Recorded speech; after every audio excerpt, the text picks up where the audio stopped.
love for the world is a kind of temptation. C.S. Lewis has said that we have to be continually reminded of what we believe. Neither this belief nor any other will automatically remain alive in the mind. It must be fed. It will not grow naturally. It should be nurtured.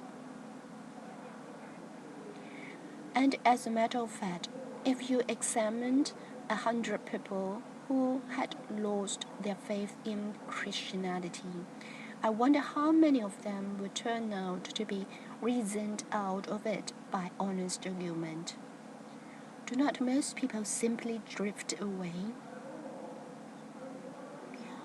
But Paul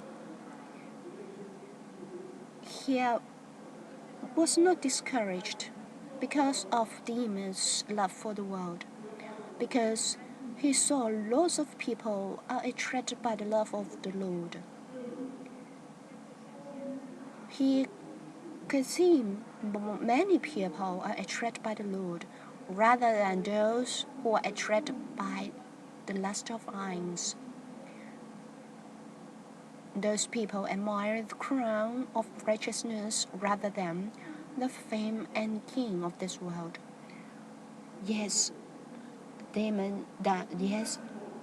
money and diamonds are so attractive in this world, but the crown of righteousness is much more attractive, though we are tempted by the world.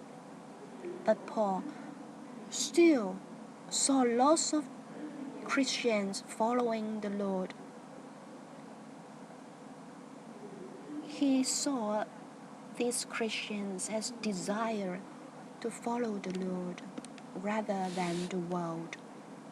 And they do not simply drift away. They are not led by the world.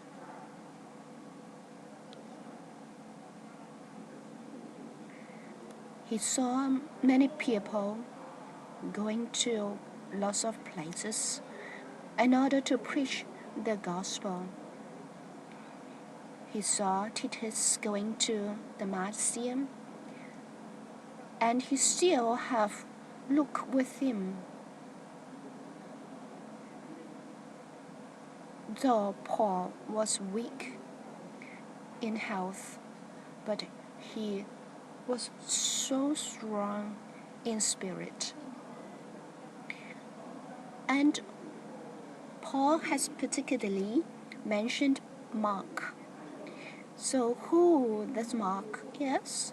And we could find him in the Bible mentioning he was a young man.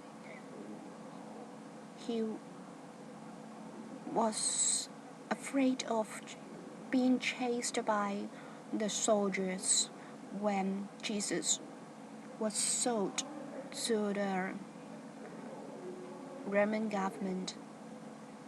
He was such a timid person,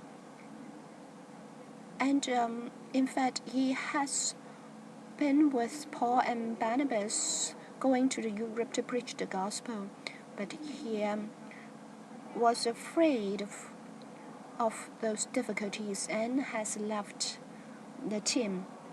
So when Paul went to the Europe the second time, he insisted not to bring Mark along, but Barnabas, the son of encouragement, he insisted to bring Mark along. And Barnabas is a person who is very gifted to train people. He has also trained Paul.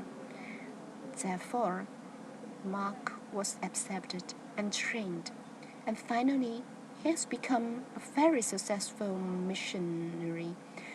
And Paul has even said that Mark, he is helpful to me in my ministry.